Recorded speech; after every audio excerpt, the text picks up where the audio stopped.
Hey guys, in this video, I'm going to show you exactly how to format a memory card on your Mac. I've got an SD card here that I use for my camera. First, go ahead and plug your card into your computer. Once it's connected to your Mac, if the card is working properly, you'll see a new drive icon pop up on your desktop right here showing the card's name. The easiest way to do this on the version I'm using, which is macOS 26.2, is to simply right-click on the card icon and then select Erase. From here, you can rename your card. Then, click down here to choose your format. Now, let's look at these options. APFS is usually used for SSD drives working specifically with Mac, so use that for internal drives.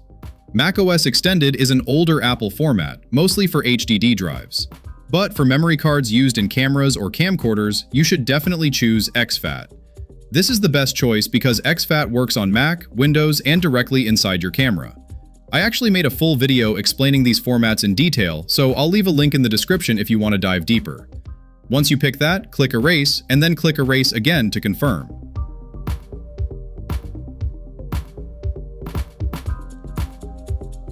After it finishes formatting, it will auto-eject and then remount itself. You'll see the new name appear right here, and all your old data is completely gone. Now, if you are on a different version of macOS and that right-click method didn't work, don't worry. You can use the Disk Utility tool. Just hit Command-Space to open Spotlight and type in Disk Utility. Then open the app.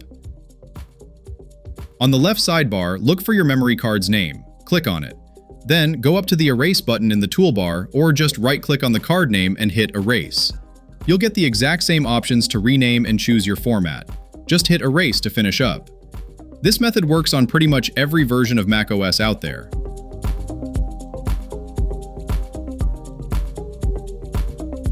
And that is it. Your memory card is now wiped clean and ready to use. If this video saved you some time, please hit that like button. It really helps the channel grow. Thanks for watching Easy Tech Steps, and I'll see you in the next one.